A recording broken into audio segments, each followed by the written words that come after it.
Assalamualaikum warahmatullahi wabarakatuh. Berjumpa dengan saya Rosnedar SPD di mata pelajaran Bahasa Indonesia di kelas kreasi, kreatif, aktif, dan kritis.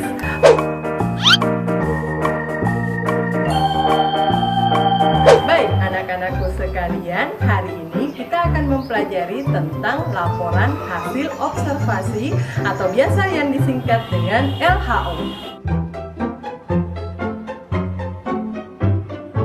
Serta didikku sekalian, di video sebelumnya kalian telah mendapatkan gambaran atau pengantar tentang laporan hasil observasi. Nah, di video kali ini kita akan mempelajari lebih lanjut tentang pendalaman materi dari laporan hasil observasi. Di video sebelumnya juga dijelaskan bahwa pengertian teks laporan hasil observasi itu adalah teks yang dibuat berdasarkan hasil pengamatan atau observasi. Nah, pertanyaannya sekarang, apakah yang dimaksud dengan observasi? Observasi adalah kegiatan mengobservasi atau mengamati suatu objek secara langsung. Nah, pertanyaan selanjutnya adalah informasi apa yang didapatkan dari sebuah teks laporan hasil observasi? Nah, informasi yang didapatkan dalam teks laporan hasil observasi adalah fakta. Kenapa fakta? Karena observasi itu ditulis berdasarkan keadaan nyata dari objek yang diamati. Jadi, semua hal yang dilaporkan dalam teks laporan hasil observasi itu bersifat nyata, tidak bersifat hayalan atau fiktif belaka. Selain itu, teks laporan hasil observasi bersifat objektif. Maksudnya bahwa objektif itu sesuai dengan keadaan yang sebenarnya, tidak bersifat subjektif atau berdasarkan penilaian atau perasaan dari sang penulis. Peserta didikku sekalian, pembahasan kita selanjutnya adalah tentang ciri-ciri teks laporan hasil observasi. Nah, perhatikan slide tayangan berikut untuk melihat ciri-ciri teks laporan hasil observasi.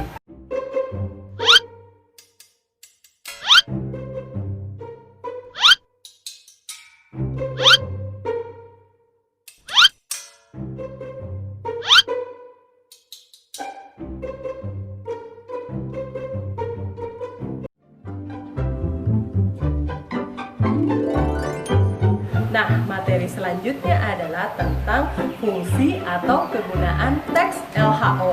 Ada 3 fungsi atau kegunaan dari teks LHO. Fungsi pertama dari teks laporan hasil observasi adalah memberitahukan atau menjelaskan pengamatan yang dilakukan. Fungsi yang keduanya memberitahukan kepada pihak berwenang atau pihak yang terkait dengan informasi tersebut. Dan fungsi yang ketiga adalah alat pendokumentasian suatu objek atau suatu kegiatan.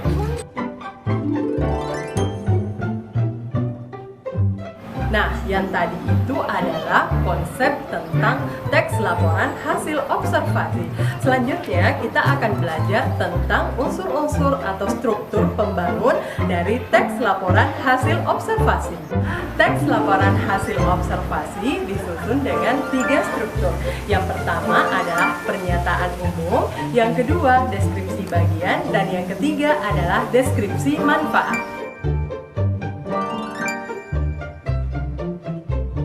Sekarang kita bahas bagian yang pertama, yaitu pernyataan umum.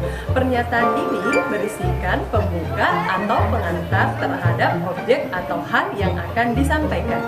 Bagian ini berisi tentang hal umum tentang objek yang akan dikaji, menjelaskan secara garis besar tentang pemahaman hal atau objek yang dikaji tersebut. Pernyataan umum berada pada awal paragraf, dan dalam pernyataan umum terdapat 2 hal.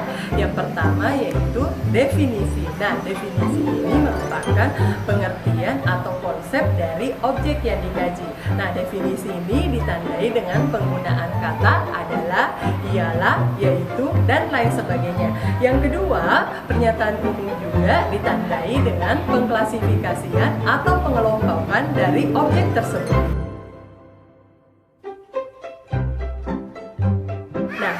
yang kedua dinamakan dengan deskripsi bagian.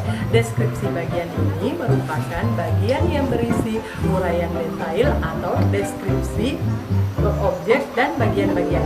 Selain itu, deskripsi bagian ini berisikan deskripsi atau penggambaran dari objek yang diamati.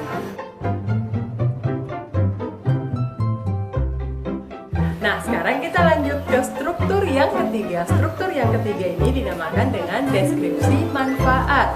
Nah, bagian atau isi dari deskripsi manfaat ini berisikan atau menunjukkan tentang fungsi atau manfaat dari objek yang diamati. Manfaat objek tersebut dapat dilihat dari berbagai sudut pandang. Demikian tadi struktur teks laporan hasil observasi. Saya ulangi sekali lagi, struktur teks laporan hasil observasi itu ada 3. Yang pertama pernyataan umum, yang kedua deskripsi bagian, dan yang ketiga adalah deskripsi manfaat.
Sampai jumpa di video pembelajaran berikutnya di kelas kreasi, kreatif, aktif, dan kritis.